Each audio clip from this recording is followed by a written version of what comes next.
NDA ఉపరాష్ట్రపతి అభ్యర్థి CP Radhakrishnan కాసేపట్లో నామినేషన్ దాఖలు చేయనున్నారు. పార్లమెంట్ హౌస్ లో నామినేషన్ పత్రాలను దాఖలు చేస్తారు. ఈ కార్యక్రమానికి మంత్రులు, ఎంపీలు, ఇతర ఎన్డీఏ కీలక నేతలు హాజరు కాబోతున్నారు. మొదటి సెట్ నామినేషన్ పత్రాలలో మెయిన్ ప్రపోజర్ గా ప్రధానమంత్రి నరేంద్ర మోడీ ఉంటారు. నామినేషన్ ను 4 సెట్లలో దాఖలు చేస్తారు. ఒక్కొక్క సెట్లో 20 మంది ప్రపోజర్స్, 20 మంది మద్దతుదారులు సంతకాలు చేస్తారు.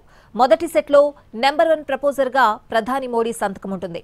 మిగిలిన సెట్లలో కేంద్ర మంత్రులు, సీనియర్ నాయకులు సంతకాలు చేస్తారు. కూటమి ఏకాభిప్రాయాన్ని తెలియజేసేందుకే ఈ ఫార్మాలిటీస్ అన్ని.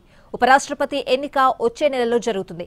పార్లమెంట్లో ఎన్డీఏ సంఖ్యాపరంగా ఎక్కువ ఉండడంతో రాధాకృష్ణన్ గెలుస్తారని అంతా భావిస్తున్నారు.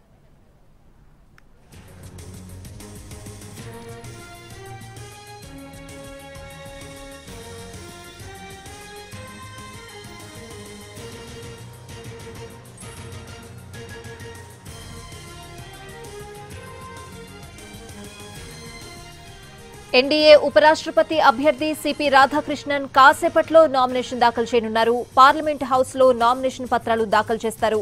ఈ కార్యక్రమానికి మంత్రులు, ఎంపీలు, ఇతర ఎన్డీఏ కీలక నేతలు హాజరు కానున్నారు.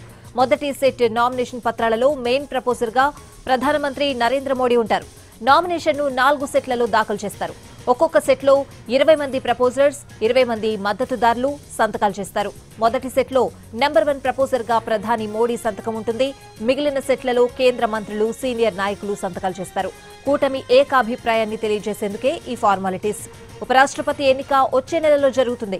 పార్లమెంట్లో ఎన్డీఏ సంఖ్యాపరంగా ఎక్కువ ఉండడంతో రాధాకృష్ణన్ గెలుస్తారని అంతా భావిస్తున్నారు.